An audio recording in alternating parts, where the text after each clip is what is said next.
In 2020, Romain Grosjean's car split in half and burst into flames at the Bahrain Grand Prix. He was inside it for 28 seconds.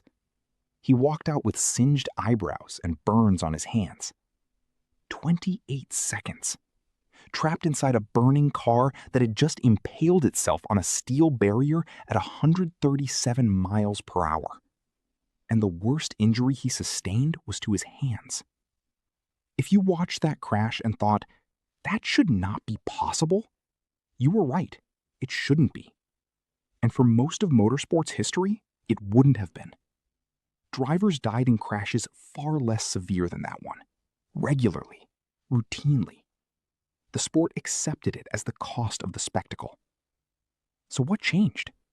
How did we get from a sport where a minor shunt could kill you to one where a fireball at 137 miles per hour sends a man home to his family? That's exactly what we're going to get into. In 1955, at Le Mans, a car left the track and went into the crowd. 83 people died. Spectators. People who had come to watch a race. The sport continued. The race wasn't stopped. That tells you everything you need to know about how the world thought about racing and death in the 20th century. They were inseparable. Drivers signed up knowing the odds. Fans accepted it as part of the spectacle. Between 1950 and 1994, the first 44 years of Formula One alone, 31 drivers died at the wheel. Not in a war, not in a disaster, in a sport. The cars were fast. The barriers were concrete. The helmets were leather. And when something went wrong at 170 miles per hour, there was essentially nothing standing between the driver and whatever they hit. Death wasn't a possibility in racing. It was a scheduled guest. May 1st, 1994. Imola, Italy.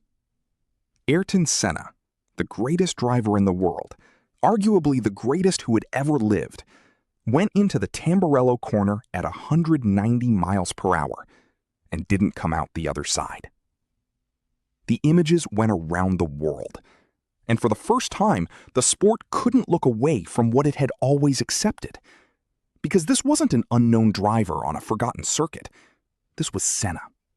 And if it could happen to him, in that car, with all the technology available in 1994, then something had to change. The FIA overhauled everything: track design, car construction, safety protocols. They brought in a neurosurgeon named Sid Watkins, who had been quietly pushing for reform for years and finally had the tragedy he needed to be heard. It took the most famous death in motorsport history to make the sport decide that death was no longer acceptable. The solution they had was simple. When a race car hits a wall at 180 miles per hour, there is an enormous amount of energy that has to go somewhere. Physics doesn't negotiate. That energy is either going to be absorbed by the car or it's going to be absorbed by the driver. And the human body has a very low tolerance for what happens when it absorbs that kind of force. So the engineers made a decision. Let the car take it. Every component outside the cockpit, the nose, the wings, the side pods, the bodywork, is designed to crumple, shred, and disintegrate on impact. Not because they failed to build it stronger, because they deliberately built it weaker. Each piece that flies off the car is carrying energy away from the driver. The destruction you're watching on television is the car doing its job. But the cockpit itself?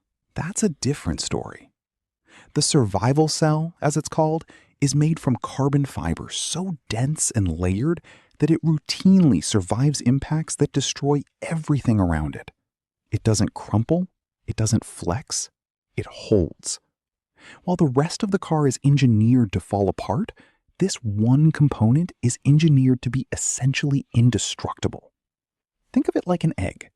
The shell is fragile, but inside the shell, the thing that matters is protected.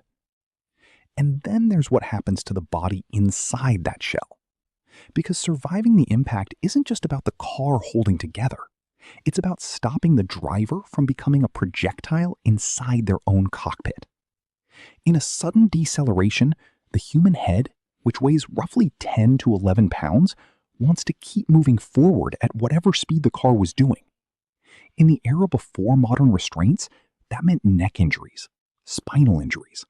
Drivers dying not because the car failed them, but because their own anatomy did. The Hans device changed that. A carbon fiber collar that sits across the shoulders and connects to the helmet, it limits how far the head can travel in a crash. It's not dramatic looking. It doesn't make the car faster or the driver look more fearsome. It just quietly, mechanically, keeps the head attached to the body the way physics wants to separate them.